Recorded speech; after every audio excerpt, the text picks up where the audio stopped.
The Shell Point Academy is a great way to learn new and exciting things, from learning about protecting your future through the Legacy Foundation to rekindling those memories of your childhood and getting them down on a paper. The Academy allows residents to continue their education in their own time. Sitting down in the studio for today's Getting to Know You segment, resident reporter Mary Ann Bennett joined Duke Murray as he shared the story of writing his memoirs and how taking the memoir writing class here through the Academy helped him get his thoughts down on paper.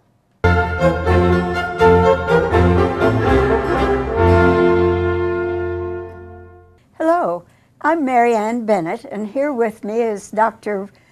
Duke Murray, my Oakmont neighbor. Recently, you may have seen Duke on Shell Point television because he was here because his book, Come Reminisce With Me, was put on that trendy website, YouTube. That episode made us curious about your book, Duke. Tell us, what's the book about? Well, the book is about growing up in the 30s and 40s in the Midwest in a small town. Our four children were after me to tell them stories about my childhood and growing up in the same town that they were growing up in and how it was back in the 30s and 40s. It makes me reminisce about the 30s and 40s. You describe Lima, Ohio in two interesting ways. Tell us about that. I wanted to put forth to our kids sounds and smells of Lima when I was growing up that they perhaps didn't have when they're growing up in Lima. We only lived 2 blocks from the Pennsylvania Railroad, and so we would hear the Broadway Limited blowing its horn on its way to New York, and we would smell the sooty smoke from the switch engines and so forth. And so those were some of the sounds, plus the sounds of the reel type lawnmower, and the sounds as you walked down the street in the summertime. You could hear coal being shoveled into somebody's coal bin as it rattled down the coal chute. And you could tell by the sound of the coal whether they were burning lump coal or coal for stokers. And then also the smells of Lima were, I can remember my mother had a bed of the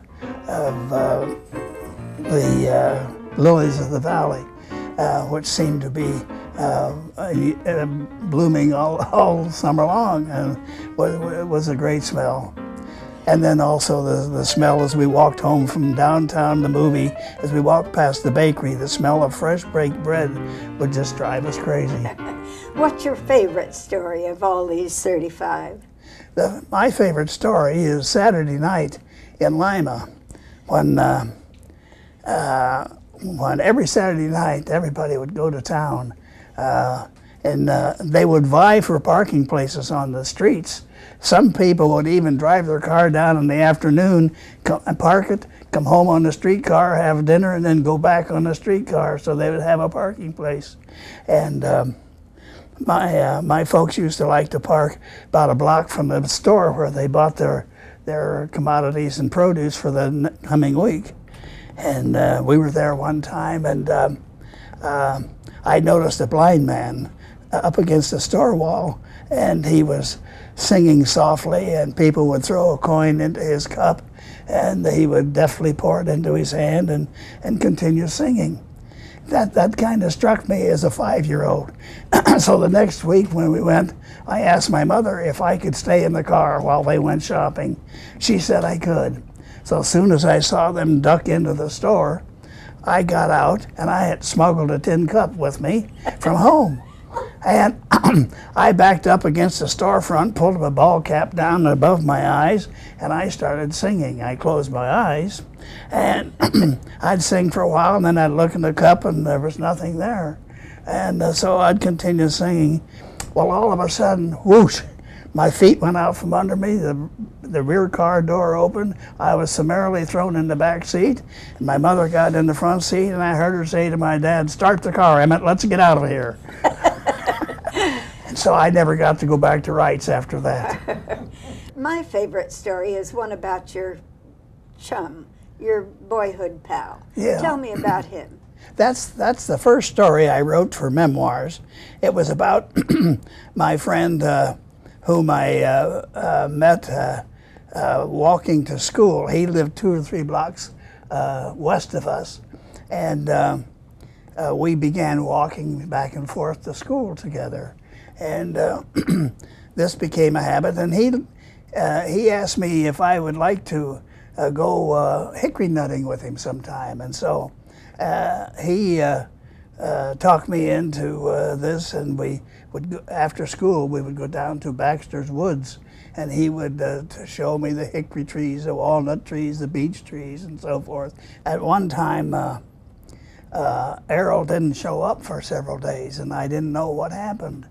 So after school, I walked down, and there, by his front door, was the black wreath that signified someone had passed away. And Errol's mother had passed away.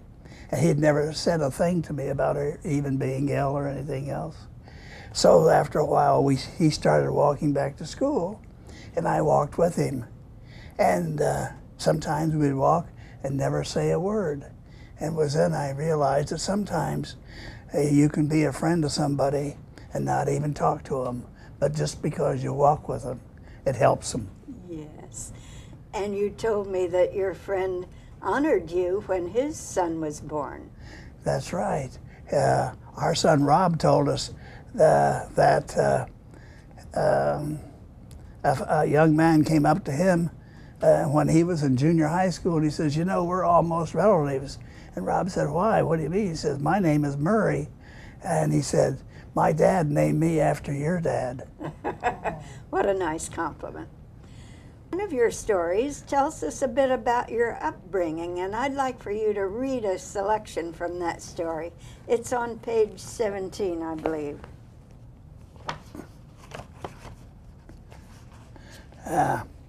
Well, this dealt when we were living for the summer in a house south of Buffalo, New York, and next door to us was an Italian family with a boy my age named Primo. And one day I was in the house, and Primo came by and asked my older brother Ken, who was on the porch, if I was home. My brother called in to me and said that Primo was out front. Then my brother planted his foot 12 inches in front of the screen door, and when I came bounding out, I hit the screen, and it hit his foot and came back and hit me in the face. Well, he chuckled uproariously over that. He thought it was so funny, and I let loose with some playground profanity. Little did I know that my mother was standing right behind me. She grabbed me by the collar of my shirt, marched me out to the kitchen. She told me to smile and show my teeth, and she grabbed a bar of Fellsnap soap and she ground it into my teeth, and I was literally foaming at the mouth. And so then she took pity on me and took a toothbrush and helped me wash the Fellsnap out from between my teeth, and I never went out that screen door again to what I didn't think of Fellsnap. Thank you. And thank you for watching and laughing with Dr. Duke Murray and me. This is Mary Ann Bennett.